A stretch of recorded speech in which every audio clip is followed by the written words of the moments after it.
Hi everyone, it's Chelsea from Little Mountain Ranch, and today I come to you from our forest where we are going to be harvesting some trees to use for the retaining wall on the terraces that I built in the food forest. I'll take you down to the food forest in a little bit and I'll show you what we've done. We've gotten all 3 of the terraces completed, and I actually removed the last one just because it just didn't really work with the whole thing, and I'll show you what I mean when we go down there. Each of the terraces is about 2 feet? Yeah, they're about 2 feet high. So we're going to use logs as the retaining wall, and I have a couple of different reasons why I've decided to do that instead of the rocks like I originally planned. And that looks really weird with that one earphone on. I was wondering why I sounded strange to myself. Goodness. Anyway, so originally I was going to use rocks, but I've decided to use the logs instead because the log will be able to fall a tree that's long enough to actually run the entire length of the terrace, which means I won't have any places where there's dirt kind of sloughing off onto the pathway.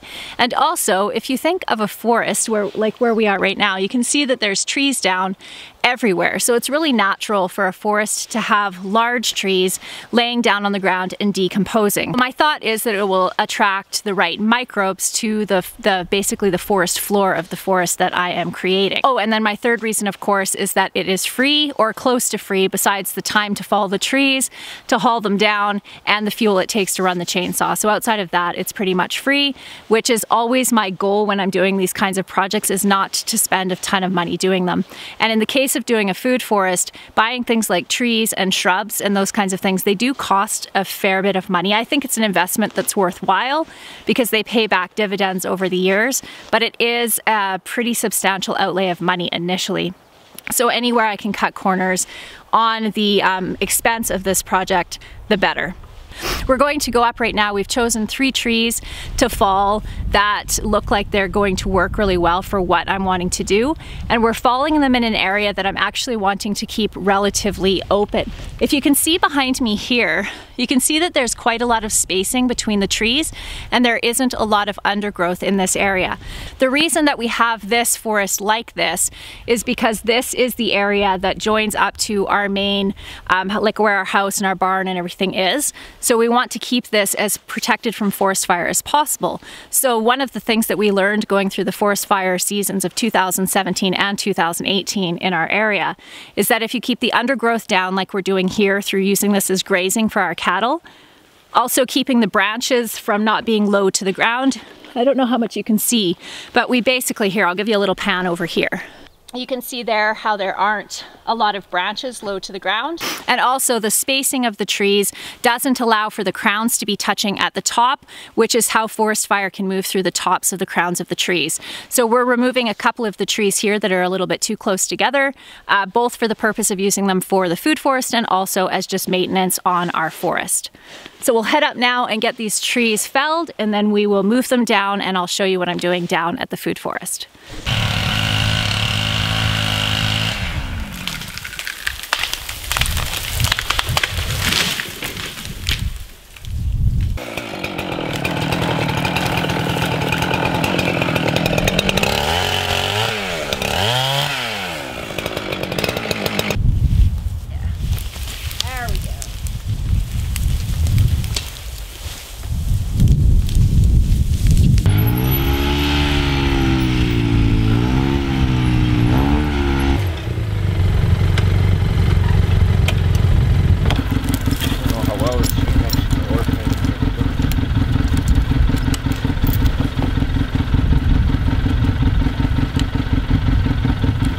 I wanted to give you the little story of the side-by-side because I know some of you will appreciate this.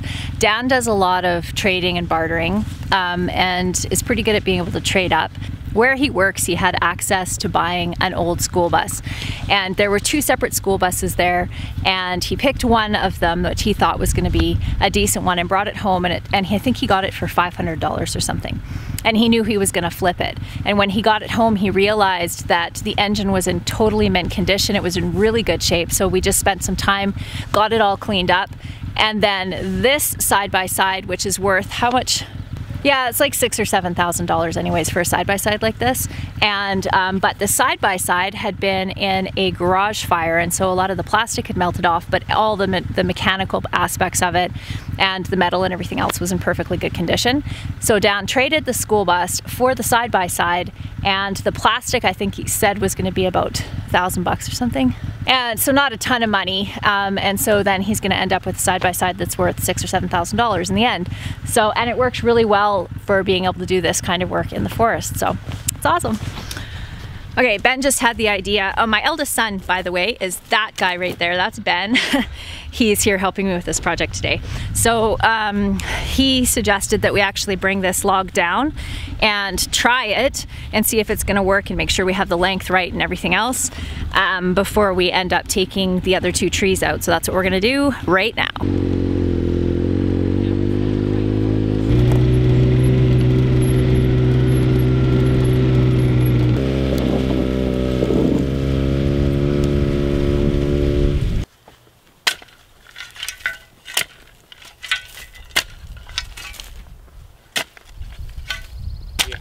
Shovel?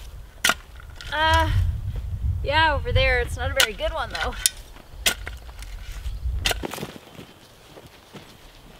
Okay, right here. Oh.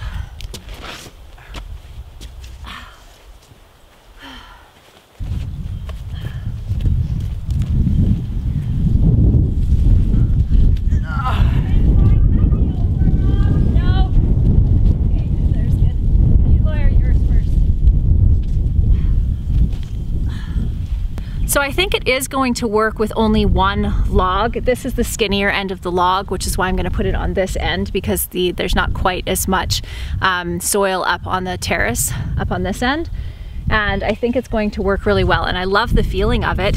You can't really tell, honestly. This camera's just not doing a good job of the way this looks and feels, but it gives kind of a like a forested path feeling with the log there. So I'm going to do the log on this side.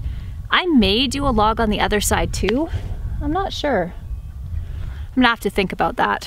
That was only 1 tree, and it's only going to do just about this whole entire side, so we're gonna have to go get a couple of more trees. So what I'll do is I'm gonna put the camera away now because I can work faster with the camera away and get all of these trees down here and in place, and then I'll show you how it looks once we have it all put together. We are super tired now. We have been at it for about 4 hours, but it's looking so good, you guys. Oh man. I can't remember if I said this here on Instagram.